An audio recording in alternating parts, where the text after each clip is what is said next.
ದೇಶದ ರಾಜ ಸತ್ವ್ರತ ಅಂತ ಆತನ ಹೆಸರು. ಧರ್ಮಾತ್ಮ, ಧರ್ಮದಿಂದ ತನ್ನ ರಾಜ್ಯವನ್ನ ಆಳ್ವಿಕೆಯನ್ನು ಮಾಡ್ತಿದ್ದ ಧರ್ಮಾತ್ಮ. ಆ ಸತ್ಯರಥನ ರಾಜ್ಯದ ಮೇಲೆ ಶಾಲ್ವರು ಆಕ್ರಮಣವನ್ನು ಮಾಡ್ತಾರೆ, ಶತ್ರುಗಳು ಆಕ್ರಮಣ ಮಾಡ್ತಾರೆ. ಆಕ್ರಮಣ ಮಾಡಿದಾಗ ಭಯಂಕರವಾದ ಯುದ್ಧ ಆಗ್ತದ. ವಿದರ್ಭ ದೇಶದ ರಾಜನಾದ ಸತ್ಯರಥನಿಗೂ ಶಾಲ್ವ ದೇಶದವರಿಗೂ ಕೂಡ ಯುದ್ಧ ಆಗ್ತದ. ಆ ಯುದ್ಧದಲ್ಲಿ ಸತ್ಯರಥ ರಾಜ ಮರಣವನ್ನ ಅಪ್ಪತಾನೆ. ವೀರ ಮರಣವನ್ನು ಅಪ್ಪಿದಾಗ ಸತ್ಯರಾಜನ ಪತ್ನಿ ಶಾಲ್ವ ದೇಶದ ರಾಜರ ಕೈಯಲ್ಲಿ ಬಂದಿಯಾಗ್ತಾಳೆ. ಅವಳನ್ನು ಬಂಧನ ಮಾಡಿಬಿಡ್ತಾರೆ, ಎಲ್ಲೂ ಹೋಗದ ಹಾಗೆ.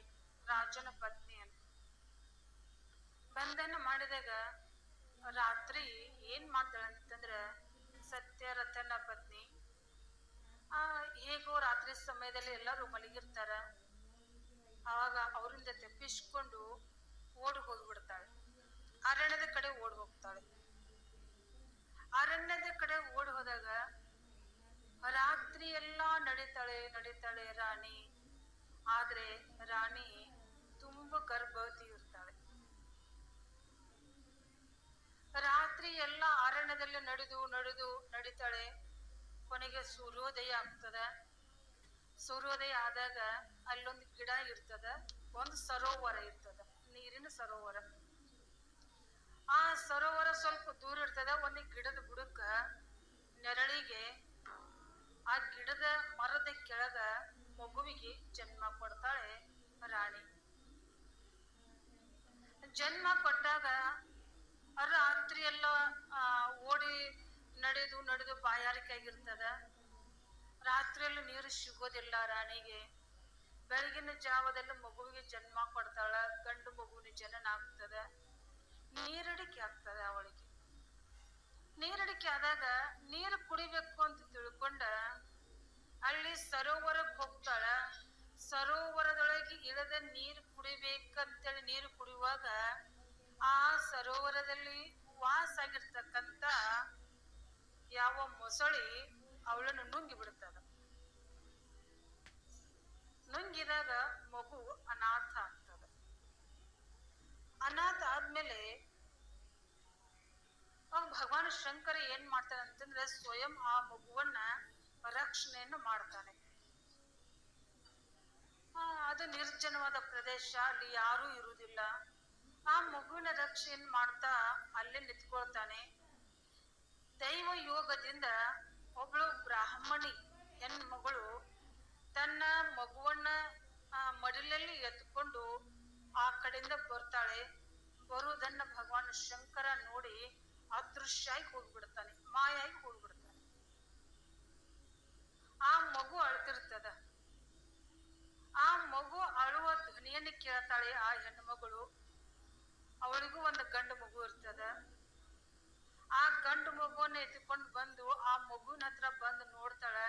ಇದು ಯಾರ ಮಗು ಅದ? ಅನಾಥವಾಗಿದೆ. ಇಂಥ ನಿರ್ಜನವಾದ ಪ್ರದೇಶದಲ್ಲಿ ಈಗಲೇ ನವಜಾತ ಶಿಶು ಅದ, ಈಗಲೇ ಹುಟ್ಟಿದ ಮಗು ಅದ. ಇದಕ್ಕೆ ತಾಯಿ ಇಲ್ಲ, ತಂದಿ ಇಲ್ಲ, ಎಲ್ಲಿ ಹೋಗಿದಾರು ಅಂತ ಆ ಕಡೆ ಈ ಕಡೆ ಸುತ್ತು ಕಡೆ ನೋಡ್ತಾಳ.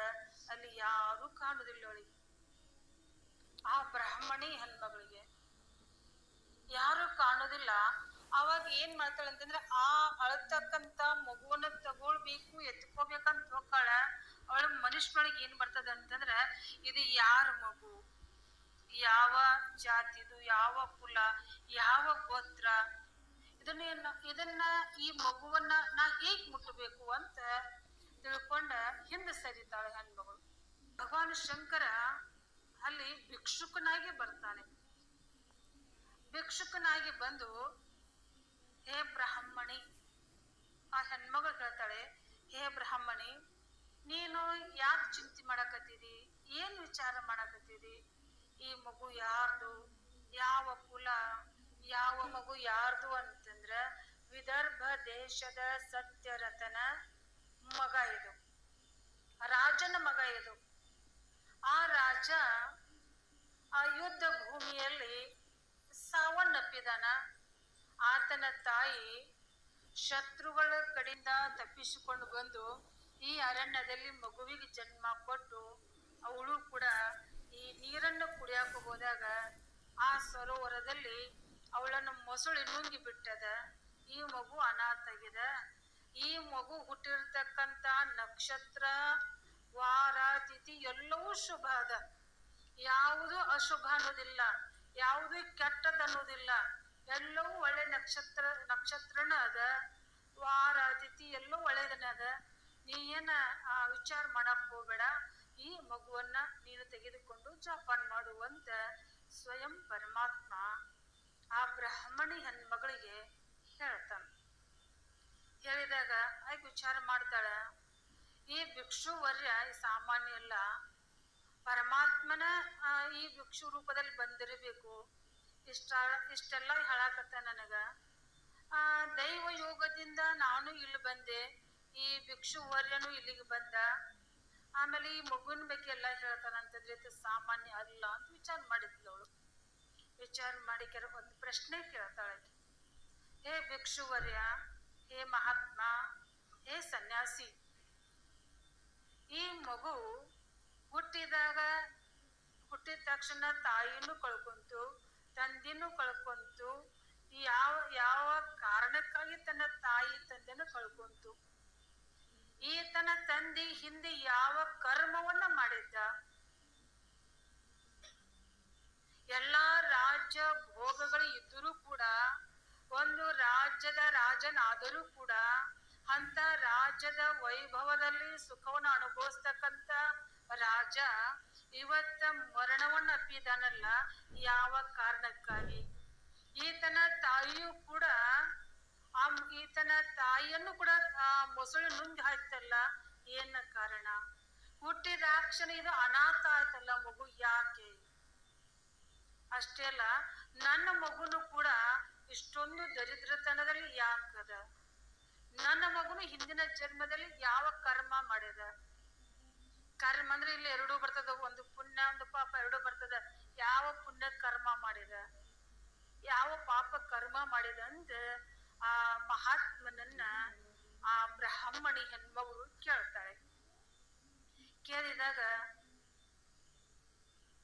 ಸನ್ಯಾಸಿ ರೂಪದಲ್ಲಿರುವ ಭಗವಾನ್ ಶಂಕರ ಹೇಳ್ತಾ ಇದ್ದಾನೆ, ಹೇ ಬ್ರಾಹ್ಮಣಿ, ಈ ರಾಜಕುಮಾರನ ತಂದೆ ಯಾರು ಅಂತಂದ್ರೆ ಹಿಂದಿನ ಜನ್ಮದಲ್ಲಿ ಪಾಂಡ್ಯ ದೇಶದ ರಾಜ ಇದ್ದ. ಏನಿದ್ದ? ರಾಜ ಇದ್ದ. ಆ ರಾಜ ಭಗವಾನ್ ಶಂಕರನನ್ನು ಕುರಿತು ಪೂಜಾ ಮಾಡ್ತಿದ್ದ. ಅದು ಪ್ರದೋಷ ಕಾಲದಲ್ಲಿ, ಪ್ರದೋಷ ಅಂತ ಬರ್ತದ. ಆ ಪ್ರದೋಷ ಕಾಲದಲ್ಲಿ ಭಕ್ತಿಯಿಂದ ಶಿವನ ಪೂಜೆಯನ್ನು ಮಾಡ್ತಿದ್ದ. ಪೂಜೆಯನ್ನು ಮಾಡುವಾಗ ಒಂದು ದಿನ ಪೂಜಾ ಕೂತ್ಕೊಳ್ತಾನ. ಪೂಜಾ ಶಿವನ ಪೂಜಾ ಪೂರ್ಣ ಆಗಿರುವುದಿಲ್ಲ. ಏನೋ ಅಕಸ್ಮಾತ್ವಾಗಿ ಆತನ ಅರಮನೆಯೊಳಗ ಒಂದು ಗಲಾಟೆ ನಡೀತದ.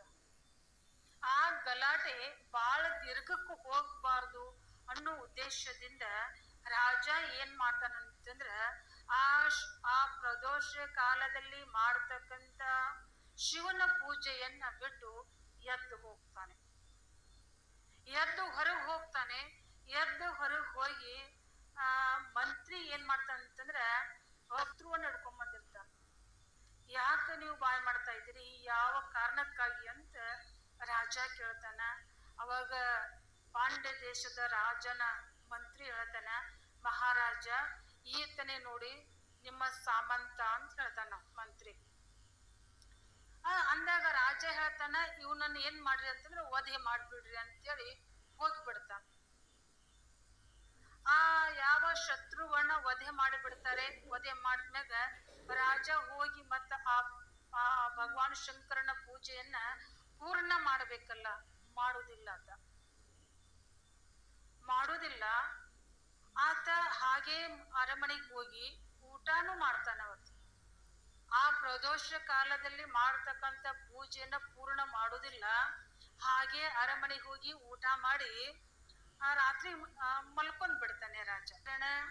ಪ್ರದೋಷ ಕಾಲದಲ್ಲಿ ಮಾಡತಕ್ಕಂತ ಪೂಜೆಯನ್ನ ಪೂರ್ಣ ಮಾಡಲಿಲ್ಲ, ಅದಕ್ಕೆ ಈ ಜನ್ಮದಲ್ಲಿ ಈ ರಾಜ ಯುದ್ಧದಲ್ಲಿ ಸಾವನ್ನಪ್ಪಿದ ಅಂತ ಆ ಮಹಾತ್ಮ ಆ ಬ್ರಾಹ್ಮಣನಿಗೆ ಹೇಳ್ತಾ ಇದ್ದಾನೆ. ಅದಕ್ಕಾಗಿ ಯಾರು ಪೂಜಾ ಮಾಡ್ತಾರೋ, ಯಾರು ಶಿವ ಕಥೆಗಳನ್ನ ಹೇಳ್ತಾರೋ, ಯಾರು ಶಿವನ ಭಕ್ತರದಾರೋ, ಅವರಿಗೆ ಏನಾದರೂ ತೊಂದರೆ ಮಾಡಿದ್ದಾದ್ರೆ ಅವರಿಗೆ ಶಿಕ್ಷೆ ಪರಮಾತ್ಮನೇ ಕೊಡ್ತಾನೆ. ನಾವು ಪೂಜಾಕ ಕುಳಿತ ಮೇಲೆ ಒಂದು ವ್ರತವನ್ನ ನಿಯಮದಿಂದ ಆ ವ್ರತವನ್ನ ಪೂರ್ಣವಾಗಿ ಭಕ್ತಿಯಿಂದ ನಾವು ಮಾಡಬೇಕು. ಅದನ್ನ ಅರ್ಧಕ್ಕೆ ಬಿಟ್ಟು ಹೇಳಬಾರ್ದು.